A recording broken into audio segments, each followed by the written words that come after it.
Greetings, friends, and welcome to another episode of Countdown to His Coming.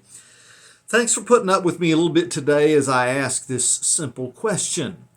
What has happened to the President of the United States? Now, I realize I may have some viewers outside of the United States watching this, but it's a question that impacts the entire world right now. And as we watch this increasingly sad story unfold in front of our eyes, we've got to ask what is going on.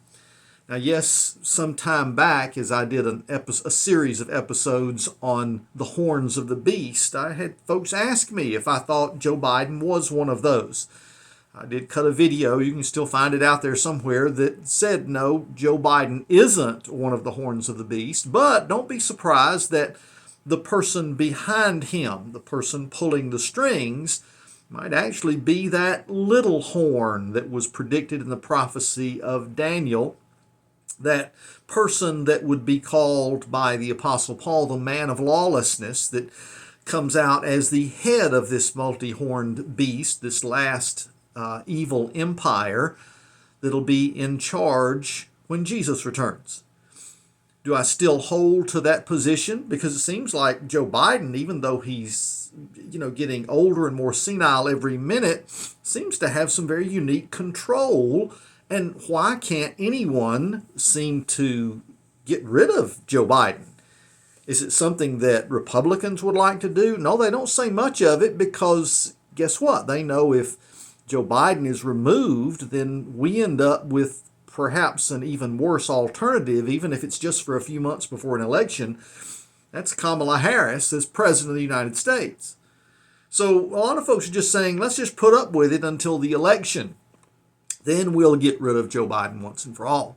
But many Democrats are also saying, what's going on with this man? We need another candidate. We need someone. We know we can't elect this tottering fool as president again for 4 more years. He can't make his way around. He can't make public appearances, and when he does, he says some of the strangest things. These past couple of weeks have been filled with these gaffes almost every time he opens his mouth, and now it seems like our own president has been talking to the dead.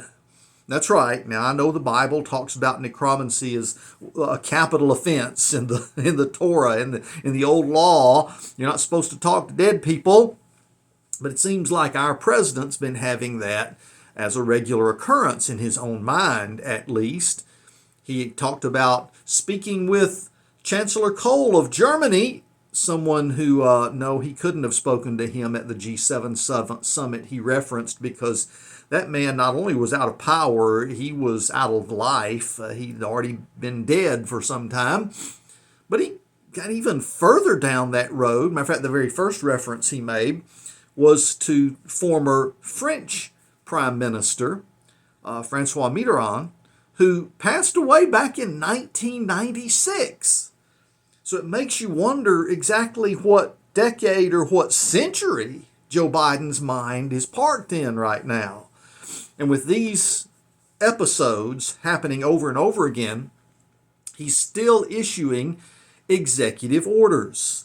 And this past week, he issued one that really smacked at Israel, attacking Israeli citizens, putting sanctions on them, even though they've not been haven't been convicted, rather, of a crime. And as he stepped out and made that while being completely silent on the 2,000 terror attacks that continue inside the West Bank and inside Israel ever since October 7th.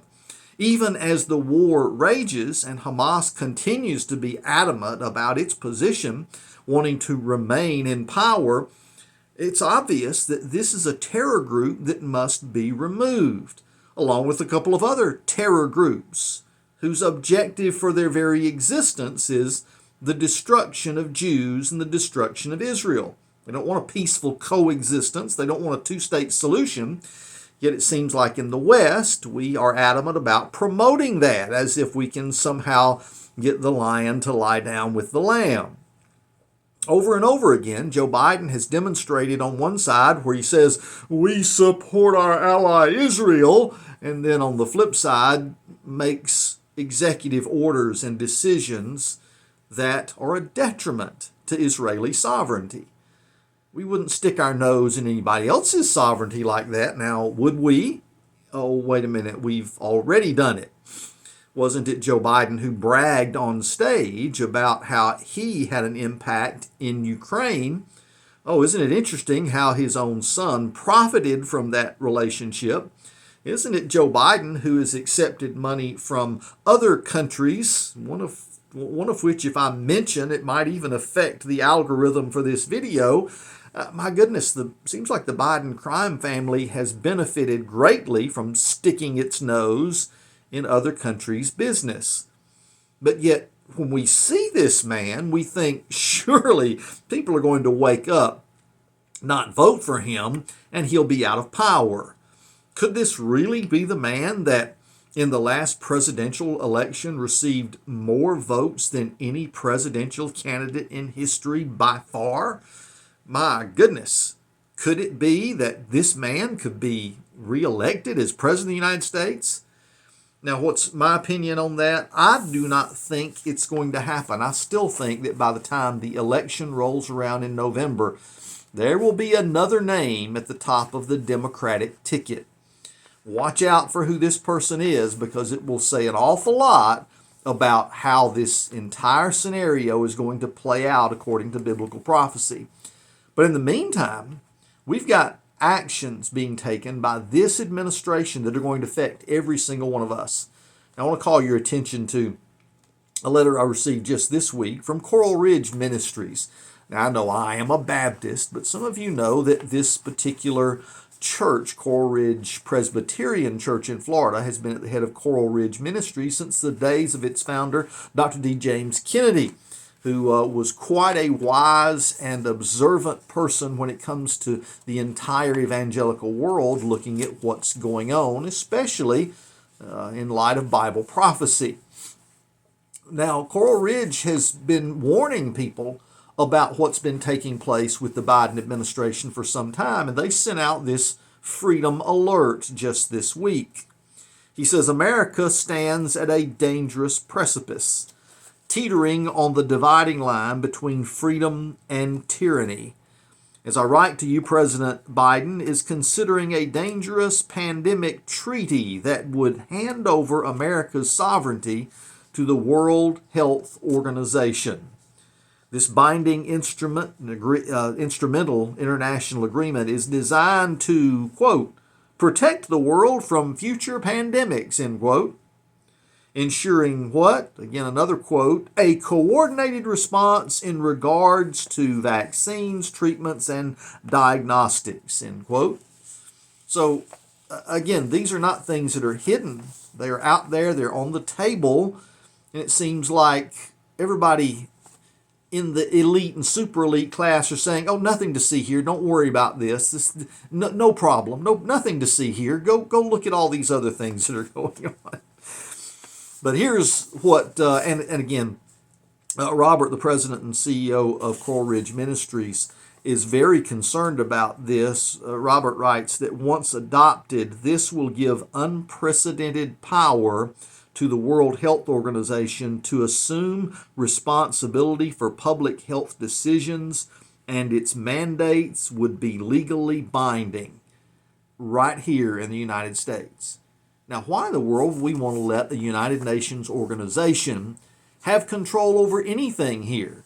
We've just witnessed what UNRWA did in Gaza, training up a whole generation of terrorists and even participating in the atrocities of October 7th in the Israeli attacks, the attacks upon Israel. Amazingly enough, people have been sounding the alarm on UNRWA for years, but nobody seemed to believe it true until now, when it's obvious. And even now that it's obvious, you've got people with blinders on all around the world saying, oh no, this is the relief agency that you're supposed to support. And as we're saying, oh, there's more relief needs to go to the poor citizens of Gaza. And as that relief comes through, checked in by the Israelis who have opened those sections, those borders, so that relief can come in, then up to 60% of it is being hijacked by the terrorists who are keeping it away from the very citizens that need it. Folks, it's a dark time in the world. But should we be surprised? Of course we shouldn't. Jesus said in these days that because of lawlessness, the love of many would grow cold, and this lawlessness would infect the world. Many people become bitter because of it. Paul says that in describing that little horn of Daniel's prophecy, that man that is going to arise in control of this greater kingdom, this world-dominating kingdom of the last days, is called the man of lawlessness. Is it no wonder then that our own president seems to be demonstrating that kind of attitude? We have laws on the books to protect our border, but let's don't enforce them. We have other laws that should take precedent and keep our nation safe, but according to this administration, you can cancel those. You can ignore those. You're supposed to protect the Constitution. That's the oath you took, the oath of office. But you can ignore it if you just decide that I've got a better idea. So friends, we've got something going on here that I think it's important for us to grasp. Now, hear me out. Number one, the reason America's going through all of this is because we asked for it. That's right. We turned our backs on God. We ignored His precepts. We decided to throw away His rules and His law and His 10 Commandments and go our own way. We, a nation who, and yes, I'll be labeled, I have been labeled as a Christian nationalist because I go back and read the statements of the Founding Fathers who, at the very first inauguration of a President of the United States, George Washington, actually dedicated this new nation to the Lord in a very public worship service. Well, what happens when a nation that was founded by Christians on Christian principles decides it's time to throw all of that away and to turn away from those truths? I mean, literally everything from the definition of sexuality, from the definitions of marriage, to the very basis of the 10 Commandments. Thou shalt not steal. Well, unless you're an oppressed group that has a good excuse, and we can put you in one of those and keep you from being prosecuted for shoplifting up to $1,000 worth of material there in a California store. We can stop all of that because you deserve it. Thou shalt not steal just doesn't apply to you. Oh, friends, listen, this is how the civilization of today's most admired country in the past, the United States of America, this is how civilization collapses when you remove its very foundations. And that's what's going on all around us. So how are we to look at this? My friend, what we're looking at right now is an exhibition of God's hand of discipline.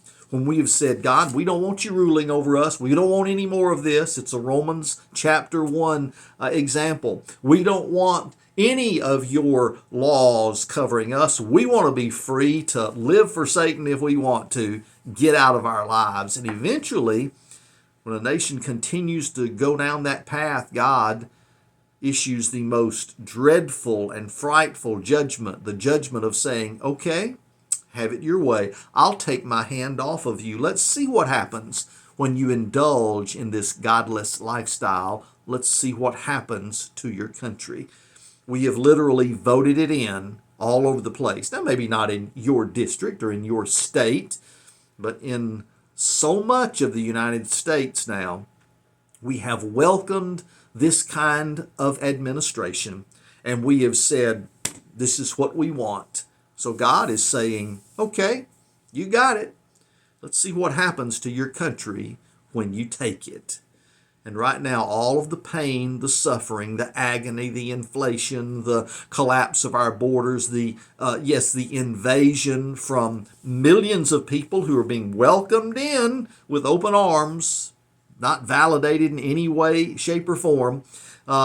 In this particular generation, we have watched systematically, a little at a time, the greatest nation on the face of the earth begin its collapse into destruction. Joe Biden is just a symptom of that, my friends. Unless there's a great spiritual awakening in America, we can expect more of the same kind of leadership to be getting into the White House and every other state house and even into your neighborhood school boards. And what happens when that takes place? Friends, those of us who are following the Lord Jesus Christ, the disciples of Jesus Christ, all the folks from the Judeo-Christian community that you're going to see that's still all over America, we're going to be the ones to suffer along with everyone else. You see, if you go back and look at the time, let's say when the kingdom of Judah went off into captivity, were there good people in that kingdom? Some were hauled off to Babylon as prisoners, as refugees. I mean, were there good people that suffered when the nation collapsed under God's hand of judgment? Oh, certainly.